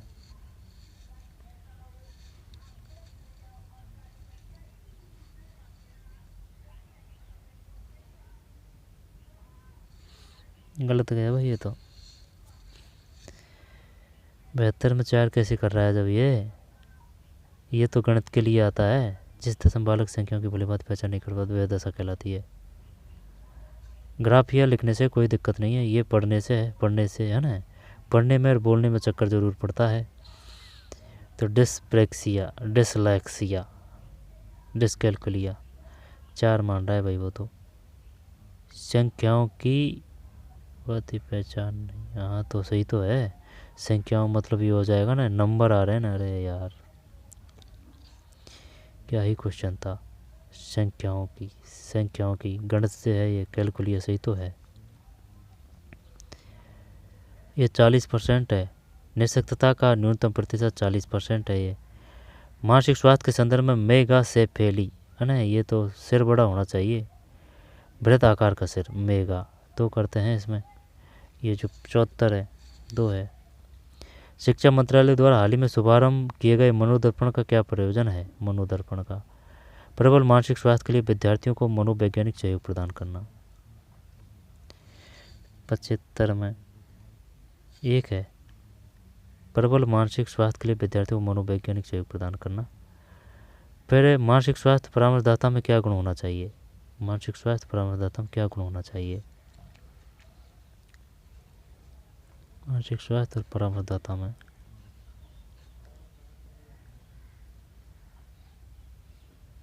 मानसिक स्वास्थ्य परामर्शदाता में ये परानुभूति होनी चाहिए भाई। घृणा, सहानुभूति, संवेग, परानुभूति होना चाहिए। परानुभूति ही करते हैं इसमें, पहले भी आ चुका है ये 76 में। एक है, सही है। मानसिक विकार के लिए निम्न में कौन सा कारक उत्तरदायी नहीं है? मानसिक विकार में कौन सा कारक? हार्मोन और संतुलन, मस्तिष्क का भलीभांति कार्य नहीं करना, परंपराएं और प्रथाएं, संवेगात्मक अशांति। ये बिल्कुल नहीं है, परंपराएं प्रथाएं से तो कोई मतलब नहीं है। 77 में 3 है। ऑटिज्म में निम्नांकित में किसका प्रकार है? तो शारीरिक इंद्रिय संबंधी दिव्यांगता, ऑटिज्म में शारीरिक दिव्यांगता, ऑटिज्म में इंद्रिय संबंधी, ये जो है कौन सा है? 78 है, तो 3 है। 78 में 3, 78 में 3। ऑटिज्म निम्नांकित में किसका प्रकार है? ऑटिज्म बौद्धिक दिव्यांगता है, बौद्धिक दिव्यांगता। ऑटिज्म बौद्धिक दिव्यांगता है। फिर निम्नांकित में क्या सामुदायिक अधिगम केंद्र का उदाहरण हो सकता है? तो सामुदायिक, तो स्थानीय पशुशाला, घर, सिनेमा हॉल, मंदिर। अधिगम केंद्र एक करते हैं ना। 79 में एक है। फिर सामान्यतः विद्यालय में शैक्षणिक परामर्श और मार्गदर्शन का क्या लाभ है?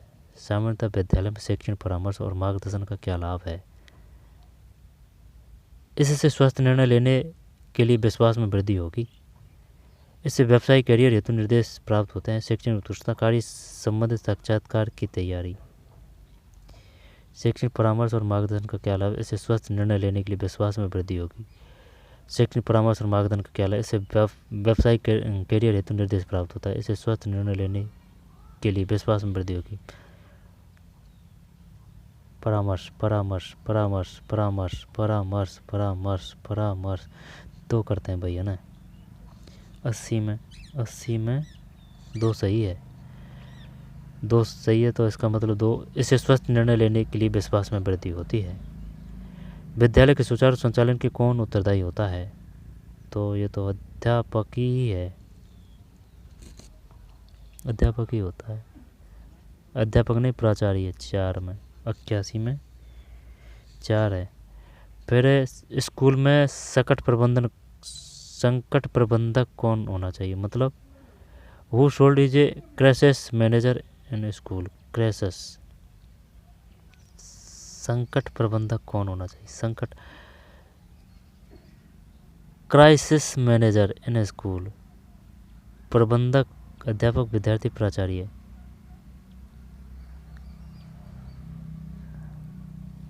क्या ही करें इसमें, क्या स्कूल में संकट प्रबंधक होना चाहिए? प्राचार्य करते हैं क्या इसमें? देखते हैं भाई क्या मानता है ये। 85 में 4, 82 में 4 प्राचार्य है। ठीक है, प्राचार्य। संकट प्रबंधक को क्या बोलते हैं? मैनेजर। विद्यालय में निम्नलिखित में कौन सा सकारात्मक संगठनात्मक परिवेश उपलब्ध करा सकता है? निम्नलिखित विद्यालय निम्नलिखित में कौन सा सकारात्मक संगठनात्मक परिवेश उपलब्ध करा सकता है। प्रभावी स्कूल का नेता, समर्पित कर्मचारी, विद्यार्थीगण, माता पिता। विद्यालय निम्नलिखित में से कौन सकारात्मक संगठन परिवेश उपलब्ध करा सकता है?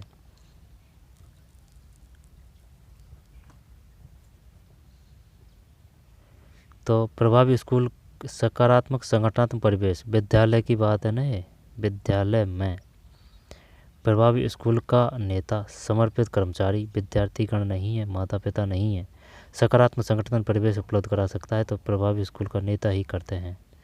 ये जो एक ही करते हैं, 83 में एक सही है।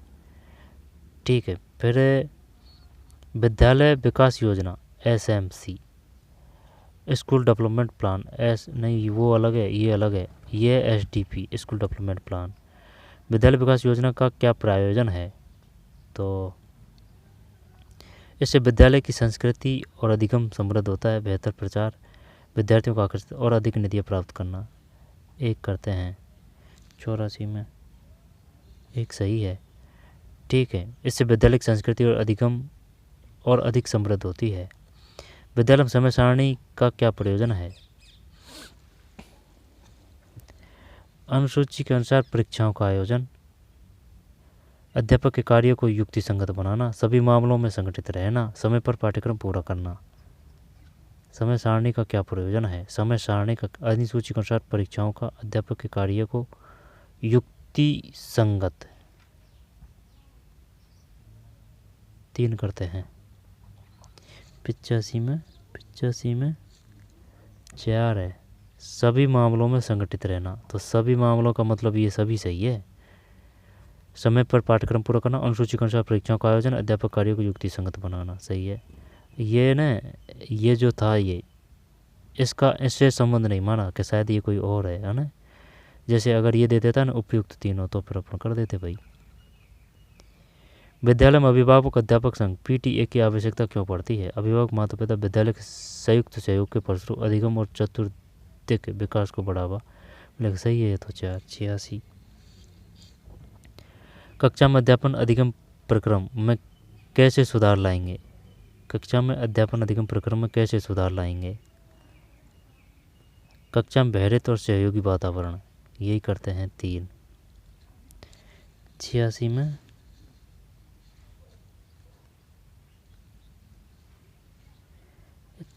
4 कैसे है भाई? 86 नहीं है, यह है 87 है ना, 87 है। कक्षा में बेहतर और सहयोगी वातावरण। फिर 88, निम्नलिखित में कौन से कारक कक्षा में अधिगम के लिए महत्वपूर्ण है? एकाग्रता, ध्यान, अभिप्रेरण, रुचि होने को तो सभी है। कक्षा में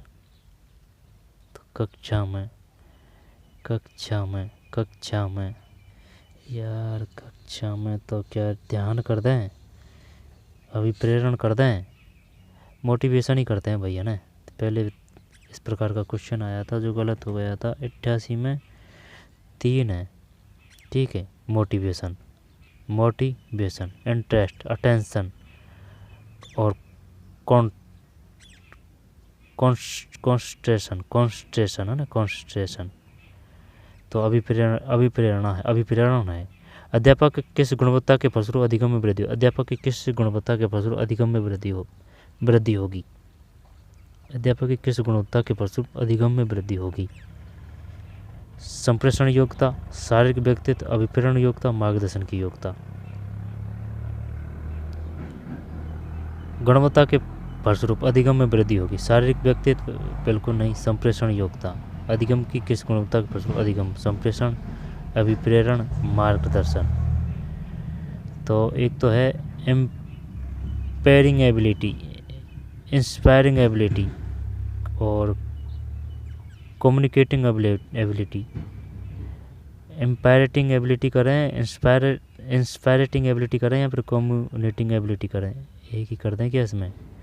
संप्रेषण योग्यता अधिगम में, यानी कि सीखेगा बच्चा किस प्रकार से ज़्यादा।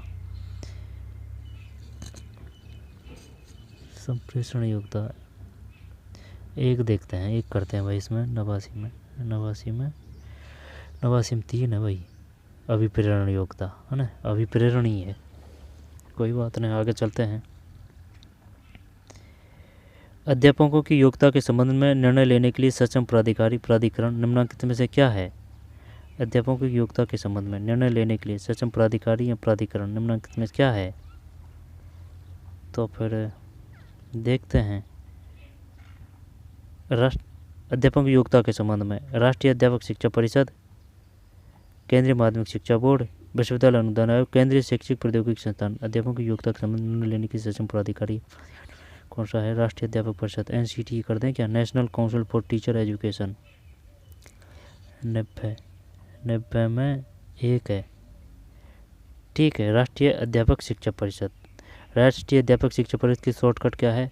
अब ये नाम बदला जाएगा NCT का, है ना, अलग बनेगा कोई, शायद HEC जान कुछ ऐसे है। भारतीय नियोजन विभाग कुछ ऐसे है, भारतीय शिक्षा आयोग कुछ ऐसे है ना, ध्यान नहीं है। National council for teacher education, है ना, इसका नाम बदला जाएगा, यानी कि UGC को समाप्त किया जाएगा, उच्च शिक्षा आयोग को।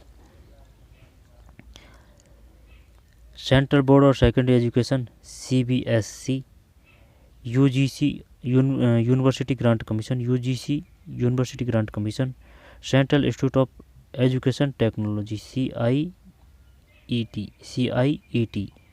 जब देखें CIET की फुल फॉर्म क्या है? Central institute of education technology, central institute of education technology, central institute of education technology, university grant commission, central board of secondary education CBSE, national council for teacher education. एक अध्यापकों की योग्यताओं के संबंध में निर्णय लेने के लिए सक्षम प्राधिकरण निम्नलिखित में से क्या है? सक्षम प्राधिकरण निम्नलिखित में से क्या है? 90 में 1 है, यानी कि ये है राष्ट्रीय अध्यापक शिक्षा परिषद। अध्यापकों की योग्यताओं के संबंध में निर्णय लेने के लिए ना, ये वो पढ़ चुके हैं। फिर 91 में ये क्या दोबारा क्वेश्चन आ गया कि राष्ट्र, तो 90 में 1 है राष्ट्रीय अध्यापक शिक्षा परिषद। 91 में देखना है पाठचर्या निम्नलिखित में किस पर ध्यान केंद्रित किया जाता है? पाठचर्या निम्नलिखित किस पर ध्यान? तो बालक का सर्वांगीण विकास ही करते हैं बस, और क्या। 91 में 1 ही है। 92 में निम्नलिखित में से किससे देश में नवोदय विद्यालय खोलने की सिफारिश की? किससे देश में नवोदय विद्यालय खोलने की सिफारिश की? राष्ट्रीय शिक्षा नीति 86, राष्ट्रीय पाठ्यचर्या रूप 2005, प्रोग्राम ऑफ एक्शन 1992, राष्ट्रीय शिक्षा 1968। तो फिर 92 में 1 है, राष्ट्रीय शिक्षा नीति 1986 है। नवोदय विद्यालय खोलने की सिफारिश की गई थी, राष्ट्रीय शिक्षा नीति 1986। फिर निम्नलिखित में किस आयोग में शिक्षा के क्षेत्र में त्रिभाषा सूत्र का सुझाव दिया गया? तो जैसे कि त्रिभाषा है ना, तो 3 नाम है, कोठारी आयोग है। फिर 93 में 3 है, कोठारी आयोग है, कोठारी आयोग। फिर शिक्षा का अधिकार अधिनियम 2009 के अनुसार नॉन डिटेंशन सिस्टम निरोध रहित प्रणाली निम्नलिखित में से किस कक्षा तक लागू है? ये 108 तक फेल नहीं कर सकते हैं आप। 94 में 2 है।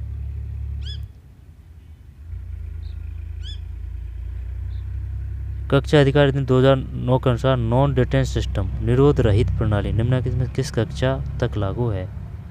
94 में 3 है ना, कक्षा 8 तक है। और ये तो सही है ना, ये जो कौन सा है 93 में 3 कोठारी आयोग का ना, 3 अक्षर। और ये जो कौन सा है 92 में 1 राष्ट्रीय शिक्षा नीति 1986।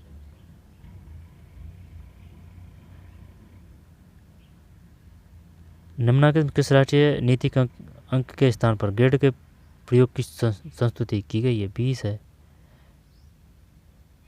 96 में 3 है, राष्ट्रीय शिक्षा नीति 1986। किस राष्ट्रीय नीति में अंक के स्थान पर ग्रेड के प्रयोग की संस्तुति की गई? राष्ट्रीय शिक्षा नीति 1986। किस वर्ष संविधान में संशोधन कर शिक्षा को समवर्ती सूची में? 86 है, 86। तो 97 में 1, 76 है।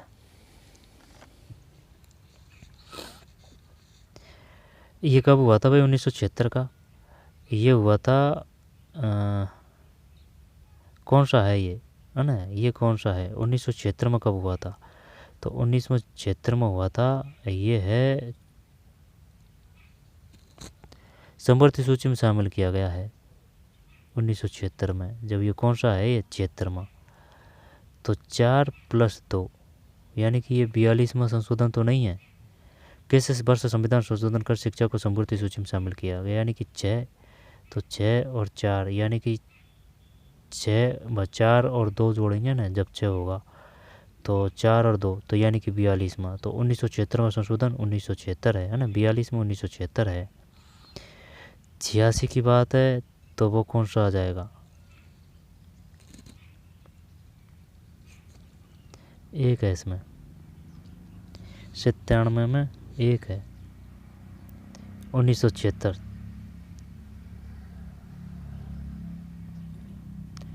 1976 भाई।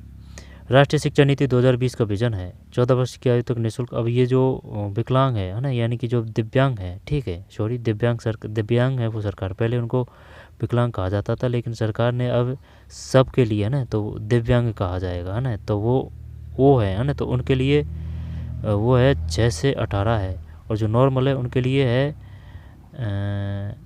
6 से 14, ठीक है। तो 6 से 18 ध्यान रखना है, 6 से 14 ध्यान रखना है। किसके तहत? ये जो है ना राष्ट्रीय शिक्षा नीति 1986 2009 अधिनियम के तहत। कब लागू हुआ था? 2009, 1 अप्रैल 2010 को लागू हुआ था, 2010। तो फिर 98 में 1 है। राष्ट्रीय शिक्षा नीति 2020 का विजन है भारत को एक सशक्त व जीवन ज्ञान आधारित समाज में परिवर्तित करना। विद्यालय शिक्षा में एकीकृत अधिगम क्या है? जीवन में नई स्थितियों से संबंध स्थापित करने की प्रक्रिया तथा अन्य विषयों में अनुप्रस्थ अधिगम। एकीकृत अधिगम, एकीकृत, अन्य विषय तो नहीं आएगी, एकीकृत आ रहा है ना। एक साथ अधिगम, सभी विषयों का एक साथ अधिगम। विद्यालय शिक्षा में एकीकृत है सभी विषयों के एक साथ। पाठ्यचर्या तथा सह पाठ्यचर्या विषयों का एक साथ। जीवन में नई स्थितियों से संबंध स्थापित करने की प्रक्रिया तथा अनेक विषयों में अनुप्रस्थ अधिगम। एकीकृत, विद्यालय शिक्षा में एकीकृत अधिगम क्या है? एक साथ, एकीकृत से तो एक साथ पक्का आएगा भाई।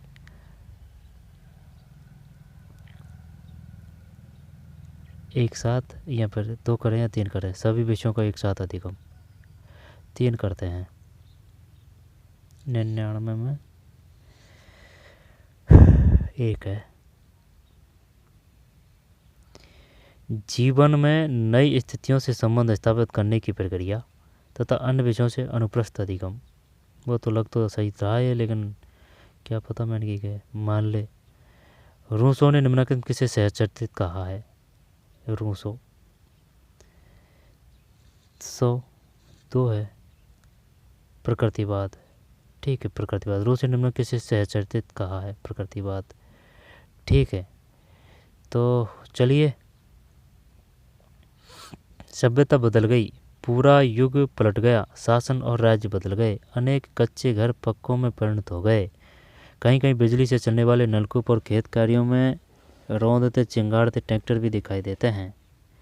मेरे उस गांव की आत्मा अभी भी जैसे वही है, वही 50-100 वर्ष पुरानी। अभी भी लोग मिलते ही कहते हैं, भैया राम राम, बाबूजी जयराम जी की। अभी भी मुझे राय घाट में देखते ही बहुएं सिर पर पल्ला कर लेती है, लड़कियां शर्मा कर आंखें झुका लेती है तथा बड़े बूढ़े आशीर्वाद देते हैं। बैठकों चौपालों पर होके गुड़गुड़ाए जाते हैं, और गांव जहान की सैकड़ों चर्चाएं रस लेकर सुनाई जाती है। अभी भी उन कच्चे पक्के घरों में लंबे चौड़े आंगन गोबर से कलात्मक ढंग से लिपे होते हैं। उन घरों के झाड़े बुआरे दर द्वार उन गरीब नर नारियों की परिश्रमशीलता और कलात्मक रुचि संस्कारों को प्रकट करते हैं। ठीक, तो भाई ये पेपर था, बढ़िया पेपर था, शानदार पेपर था। EMRS यानी कि जो टीचिंग से संबंधित है उन सभी के लिए काम का है, खासतौर से CMRS प्री, क्योंकि उनमें ज़्यादा वेटेज है, 50-60 क्वेश्चन आएंगे। तो चलिए मिलते हैं कोई और वीडियो में, पढ़ते रहिए, मेहनत करते रहिए, धन्यवाद।